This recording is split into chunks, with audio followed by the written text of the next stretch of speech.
So Evo, I'm I think you're recording. doing a great job. So just Thank FYI. you. Thank you. Yeah, I try. you're awesome. I just want to make sure everybody has good info, and we're Yeah. actually doing stuff. Plus, too, when you're at a place and they don't do anything, it's like this is boring as hell.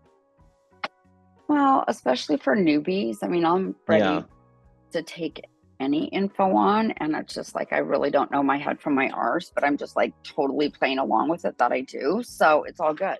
Yeah. But yeah, so hey Ryan, what's up? Thanks for joining. Selena, just so you know, I did mute you, so if you want to join in, you probably gonna have to unmute yourself or something. Um, cool. So, the first things first, I am in streamer mode, obviously, at home. So I'm not gonna be in the office today. So if you need me, just text me or something. Um, Text me or email me. Most likely text me though. It's the easiest way to get a hold of me. Um, Other than that, first thing I wanted to go over is just some news. We're probably not going to go over the market like numbers exactly, because I'm not a big numbers guy, so I don't like looking at the market numbers every single day. That's just me. But probably a bad thing as a real estate agent, but who knows? The most interesting news that's going on right now is they just announced two big banks in California. If anybody watches the news, I was like, Matt's face is primed. Yeah, I know I know he already knows. Two big banks in California, or I don't know. One of them was in California. I don't remember where the other one was. But they New What was the other York one? New signature. York, yeah.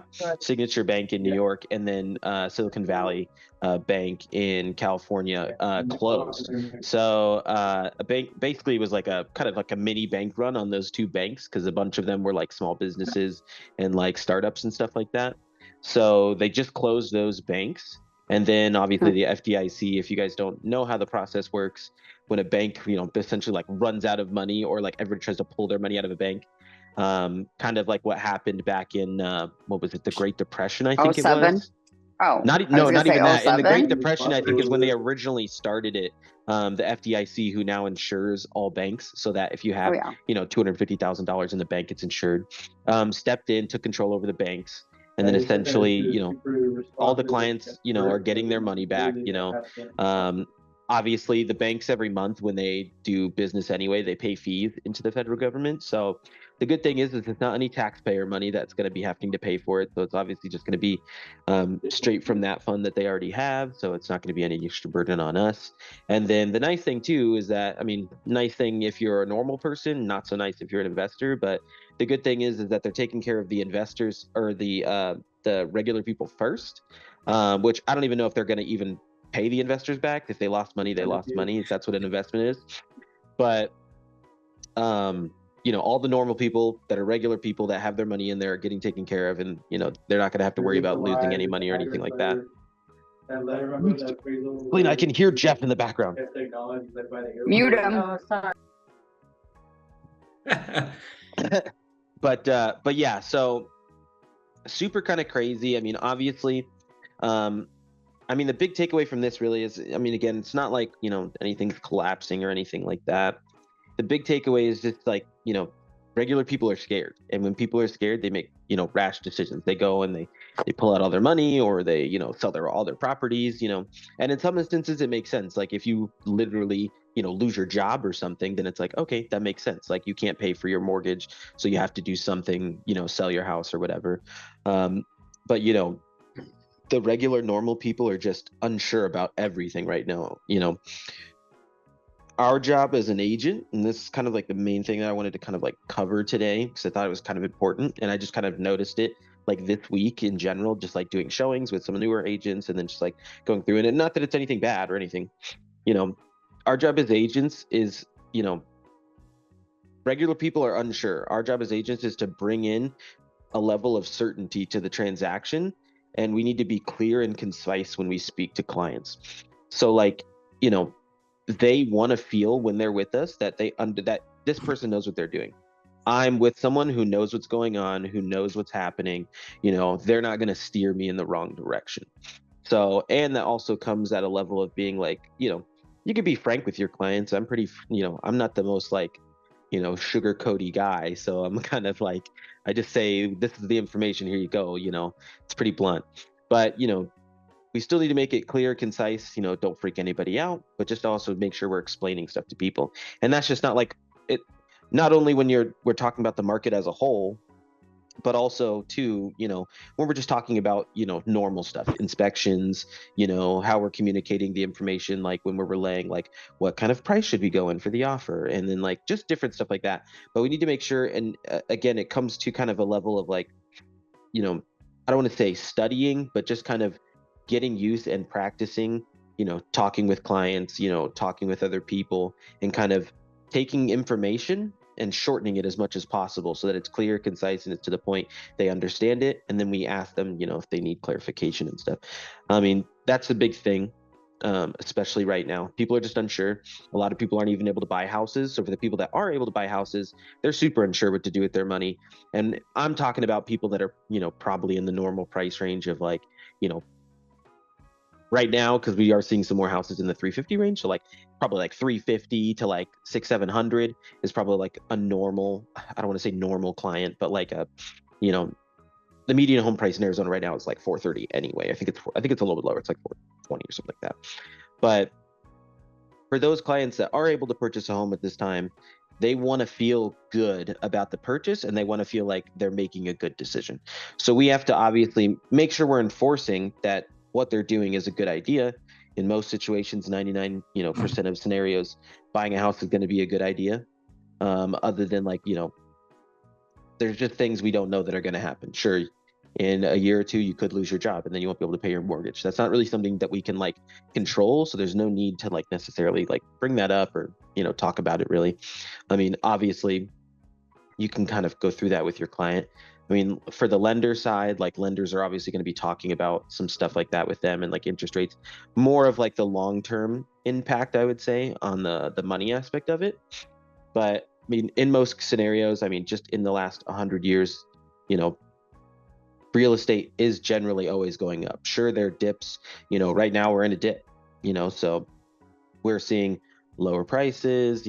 More concessions being made, more deals going through, as in like, more deals going through with concessions and lower asking prices, and sometimes we're getting appraisals coming in low, and we're getting appraisals accepted too, at the lower price point. So you know there is a lot of deals to be had right now. It's just a matter of finding clients obviously that can purchase them. But um again, we just need to kind of bring that level of certainty so that they feel good about what they're doing and they know that they can trust you.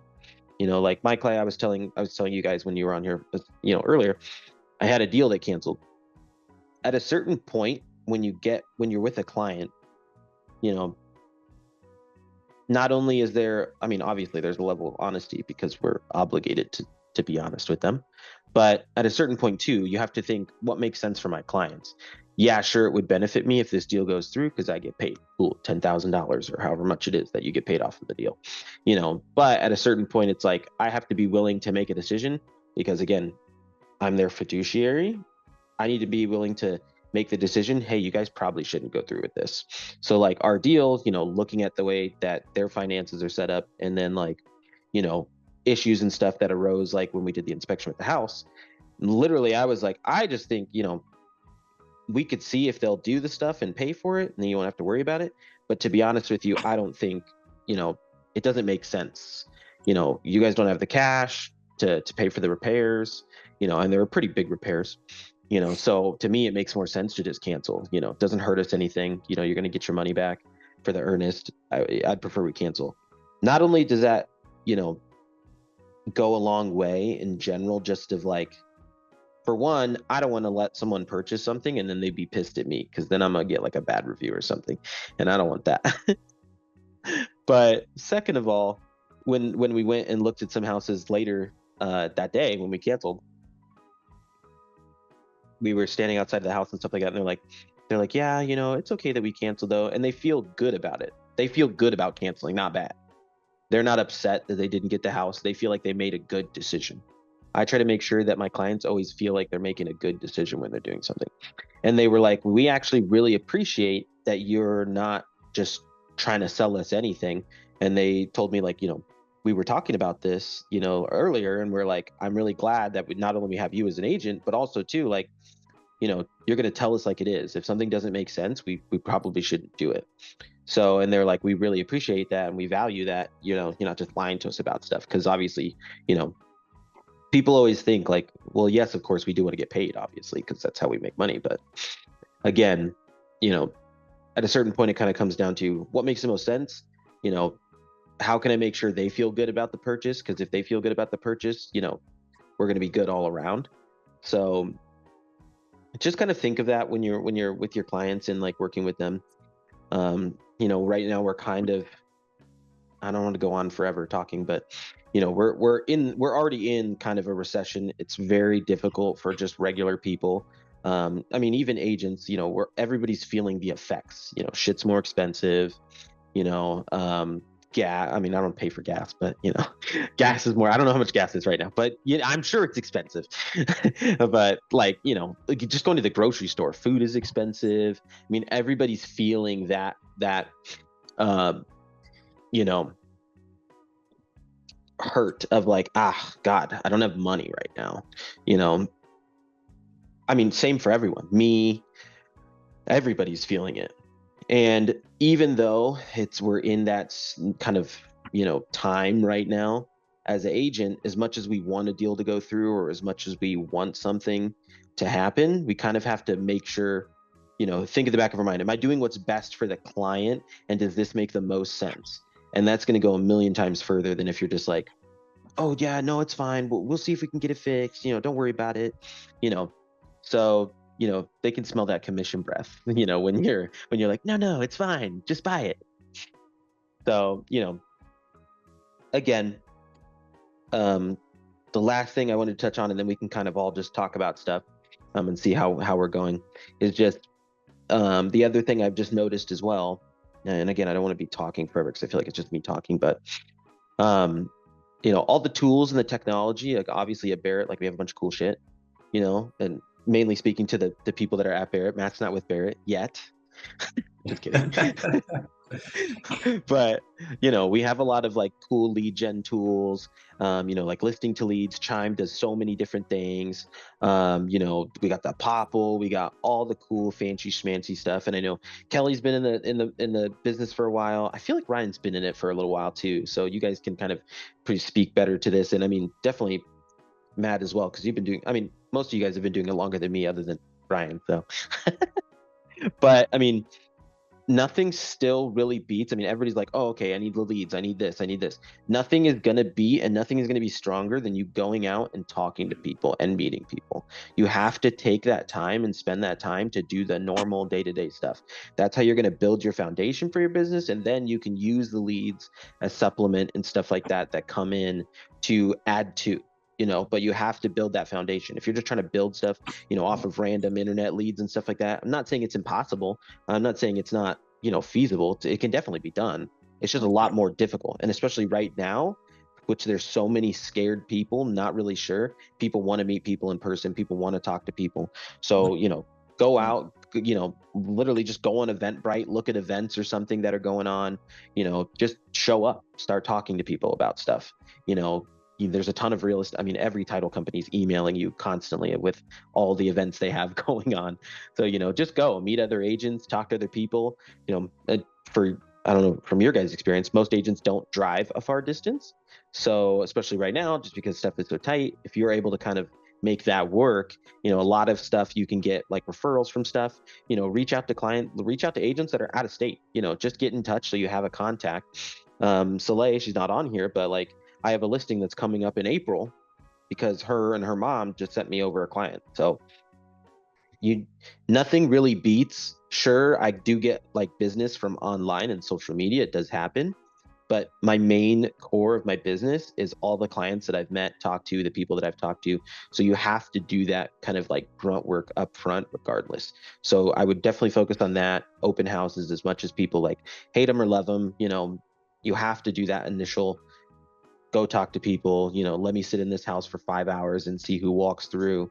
You have to do that stuff because especially right now, the leads we're probably going to get are probably going to be they're people looking at random stuff online and maybe submitting their information, and then they're like, shit, I don't want to get phone calls, so then they don't even answer the phone. So I'm just like, focus on the kind of, beginning stuff, do the normal same day to day, open houses, make your phone calls, try to meet people at coffee shops, talk to different agents, and just try to build up that connection and network of people that you have that you can kind of rely on. So, Well, I met with I mean, being in the business as long as I have, I mean, back in the day, I mean, we didn't have, right, technology. Everything was done, you know, in person. But, you know, I like meeting with people, especially my first timers on the mortgage side. And also just, I mean, purchasing, because you have a better connection. And the business that I get, I mean, I'm just, you know, I'm fortunate that I have a great referral system, but that comes from also, um, you know, my motto is always treat others how you want to be treated, right? So, yeah, and to be honest with them, and I always think that I need to be maybe doing something more, but just even meeting with this gal yesterday, and we sat probably for 2 hours. And, because the hardest thing right now is just the real estate prices are down, what everybody knows from what it was, but it's just getting a payment that these first timers, or even, I mean, previous owners, to where it's comfortable. Because if you're going in, and I feel like, our pricing as a broker, is very competitive. I price out always typically buyer paid to get the lowest and have the sellers pick up the cost. yeah, But, it's just, that's the hardest thing. It's just like when I ask people, okay, well, let's talk about what payment range you want to be around, and that will kind of guide us in what house, most of them come to me at 12 to 1300. I'm like, holy crap, you can't even rent a freaking apartment at that. So, yeah, just counseling them and giving them the information. And again, I think just meeting people face to face, I love that. And I feel like there's just more of a commitment, yeah, that they feel too. Because it's like, oh crap, I met that person face to face, right? So it's a little bit different than just being over the phone. yeah. It's a little bit harder to say, I'm not going to work with you if you've seen my face. Right, right. Yeah. You're like, okay, now you feel bad for me, right? Okay. Exactly. You're like, no, I'm a I'm poor real. girl I'm a out real there. person Yeah. now. I'm a real person, yeah. I'm a real man. So yeah, it's just tough out there right now. But I've never used a CRM. I still need to figure out how to use Chime. Yeah, Um, it's just all of those learning things. But yeah, it's just one step at a time because there's so much, yeah. And you that's know. another thing that, don't get caught up with trying to get everything, my fault. I mean, this is just generally how I live my life in general, which may not be the best, method to run by, but I just kind of, I just kind of, I always tell everybody, like when I started being an agent, I just said yes to everything. I was like, yeah, I could do that. Yeah, we could do this. Yeah. Kind of, just don't let any of that extra minutia of like, oh, I got to get I'm not saying this is what you're doing, but I got to get the Yeah. CRM set up just right. I got to get the campaigns done. I got to get the right type of marketing. I need it to look a certain way. I need to do this. Don't let that stop you, because 90% of the time that ends up stopping you because you're waiting to do a bunch of stuff from actually Yeah. getting out there and actually doing anything. As soon as I just, and I've been in sales for, 9 years. So it's like, that's like the always big thing that stops a lot of people from doing stuff, is just that hesitation of being like, well, I'm not fully prepared. I'm not saying go Right. into it with no information. That's not always a great idea, but get whatever information you can. You're going to get more as you go. So just start doing stuff, because if you don't, you're just going to be sitting there. I know a lot of agents that, that I've met, and they're just taking class after class after class after class after class.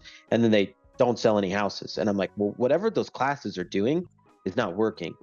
So not only are you either taking the classes is fine, but if you're not actually taking that information and just going out and using it and trying it and seeing what works, seeing what makes sense for you, it's not really going to be a benefit to you. So like, and that's what we're trying to do, with our classes. I'm trying to at least give you guys like good, valuable information.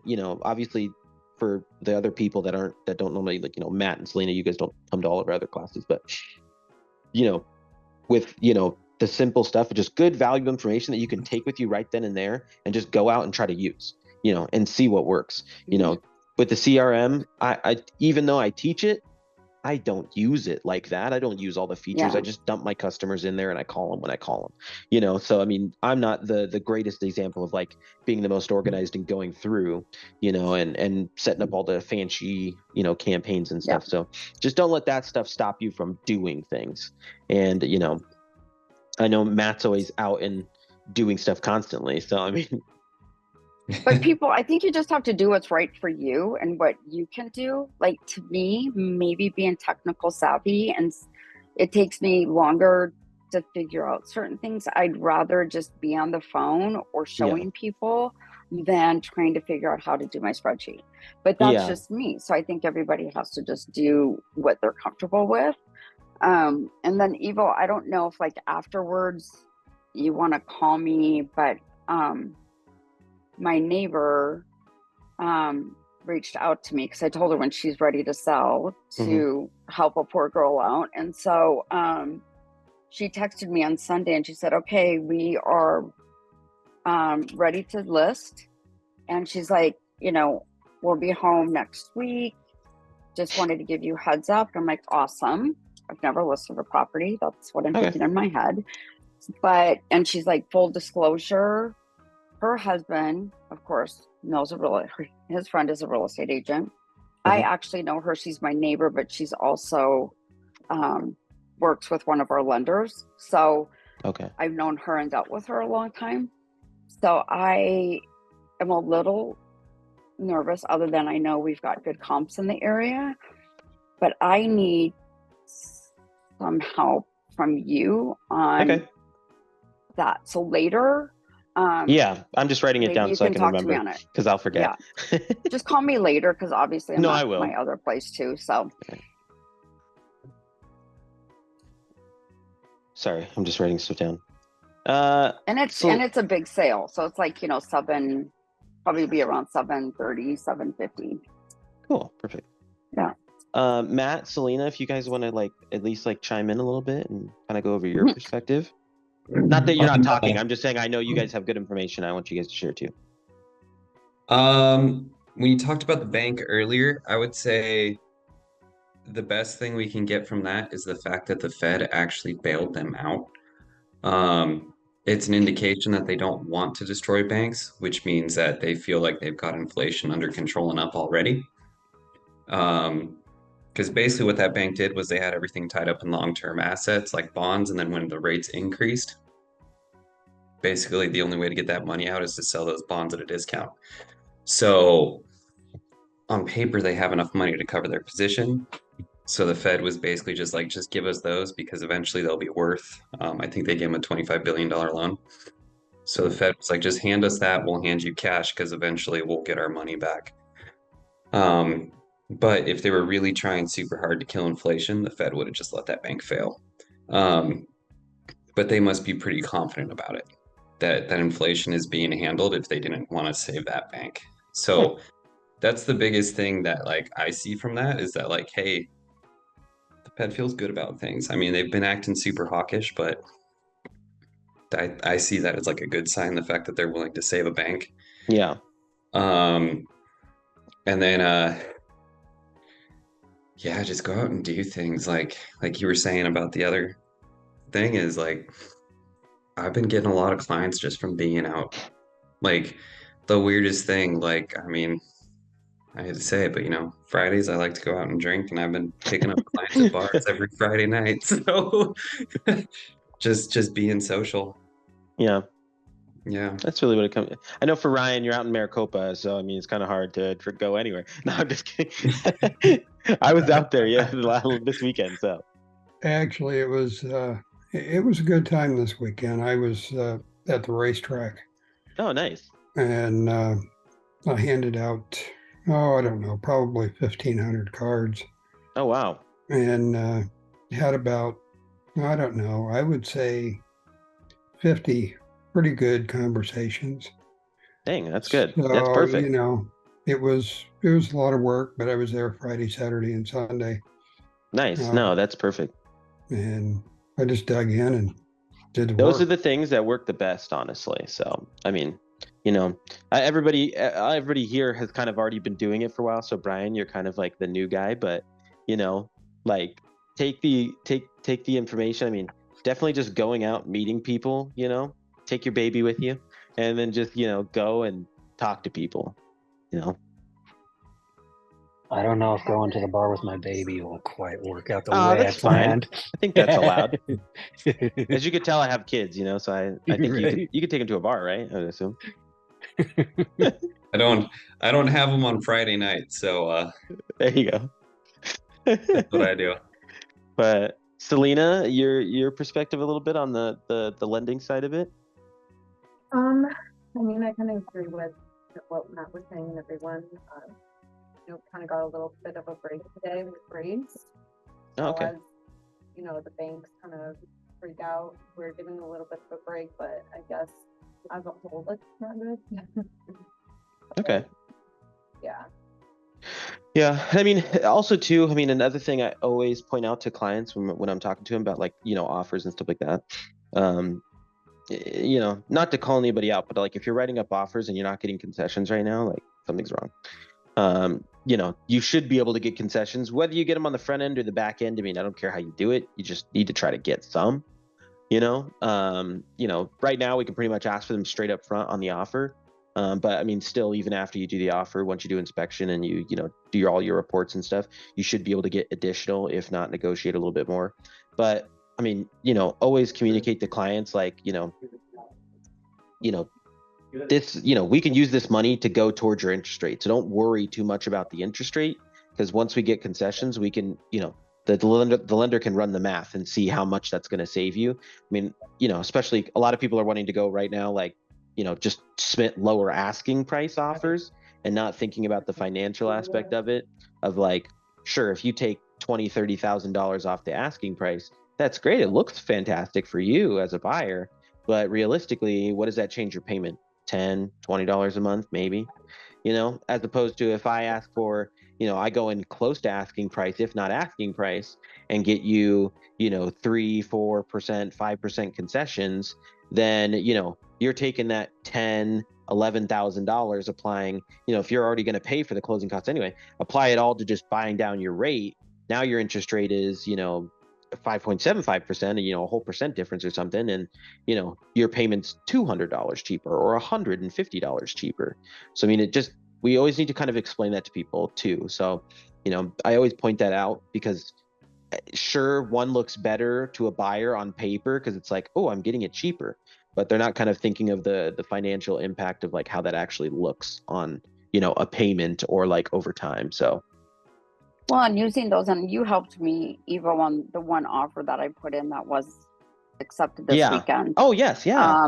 Congrats on that. So I had, I went in and asked for the 4%, because to me, the biggest thing, again, for these people, most people, they're wanting a lower payment, is selling them on the buy down. And, that, if they if rates improve in the next year or two, the one thing I always tell them is, even though the seller's paying that buy down, if you refinance to a lower rate, there's a potential to get part of those funds.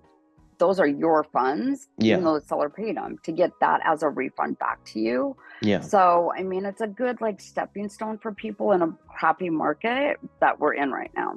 Yeah. But yeah, that's your help on that definitely assisted. So thank you. Yeah. It's just kind of a flip in perspective. Buyers are kind of coming from the, I want the best deal, but they don't necessarily know how the best deal looks structured. So sure, on paper, a cheaper purchase price might make more sense, but that's not a structure that is going to benefit them in the long run. And also too, I mean, especially just right now, just because everything's so fucking expensive.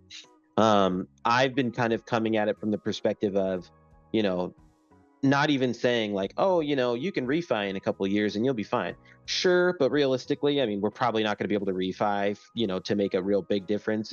Maybe like the next 3-4 years. I mean, maybe that's just my opinion. Maybe the lenders have a different opinion about that, but which is fine. And I'm like explaining that to my clients and whatnot. But the main thing too is just like, my thing is, well, the worst case scenario right now, your payment's going to be, and literally to my last clients that we were under contract and now we're trying to find another one. But, at worst case scenario, your payment's going to be, $2,200. Bye, Selena. See you later. Your payment's going to be $2,200. That's the highest your payment will ever be, at least. That's worst case scenario. Best case scenario, interest rates go down, you can refi, and your payment can always go down. At least it's never going to go like up like that. Okay, see you later, Matt, too. At least it's never going to go up, kind of thing. So I kind of hit it from that perspective as well. Just, at least you're kind of in a better spot regardless, because most of them, if they're renting already, me and Andrew, our clients are going to be are renting, and they're going to be going, to a purchase. And if they stay for another month, their lease is up in like April. If they stay for another month, it's going to cost them $3,000. So I mean, $3,000 month to month while looking is just obviously the payment difference. Like, you never know what your payment's going to be if you're renting. So, it's always going to change. It's always going to fluctuate. And it's always going to be dependent on whatever the person who owns the property decides it's going to be. So, but yeah. Other than that, anybody got any last closing remarks? Anything you want to say? And we'll wrap it up here. We're at 45 right now. No? Cool. Silence. I'm good. Thanks, Evo. Do you have something, Ryan? Well, I just wanted to reiterate, what I did this weekend, with the racetrack and everything. I've got season tickets to NASCAR, all of that stuff. So that was really the first time that I did anything like that, where I handed out cards and things like that. I made a special card, just for the race, Nice. That kind of thing. And hopefully it works. Yeah. No, I mean, it's definitely the good thing is the cards are great. I like having the QR code so they can just go to my website, but those 50 conversations you had are probably going to be the most important. Something like that. It's blurring it. See it or Oh, there we not. go. Now I can see it. Put it closer to you. Maybe. It just blurs it out because you got the blurred background on right now. But I made them a little bigger. Oh yeah, I see. Yeah, those are good. They're like almost like mini postcards. Yeah, they're bigger than a normal card, but they're not threatening either. You know, where you hand them a piece of paper and it just gets wadded up and thrown in the trash. Yeah. But yeah, I mean, those 50 conversations you had, those are really going to be where the money is. Yeah. So if you have, and again, there's little things here and there, as you're definitely your first time doing it. But if you collected those 50 people's information, that's a good spot to just kind of dig into those 50 people. I'm sure there's maybe 1 or 2 deals there at least. Sure, it might not be a deal tomorrow, but there's at least 1 or 2 deals. Whether it's in the next year, they're in there for sure. Right, and the cool part, is you don't really know who you're talking to and where they're from. There was, people from Nevada, people from, New York, that come the distance, huge NASCAR fans. Yeah. And want to buy, want to buy something here so that they can go to the race. And they want to buy close to the track. And I'm thinking, this is cool. It may actually work. Yeah, for sure. No, it's a great idea. If there's, like I said, if you go to eventbrite.com, you can see all types of events that are going on. Obviously you have, or even I've seen a lot of our agents going to the, spring training. I'm not a sports person, but, going to spring training. I mean, that's a great place to just kind of strike up conversation with people and just start talking to them and, get something going. I'm going to be at the Cubs game coming up this week on Thursday, I believe. Well, there you go. My neighbor bought tickets for like 20 of us. Yeah. And we're all going to go to the spring training game. it's the Dodgers and the Cubs. So I know the Cubs are going to get beat, but you know, Hey, it's okay. I don't know anything about what you're talking about.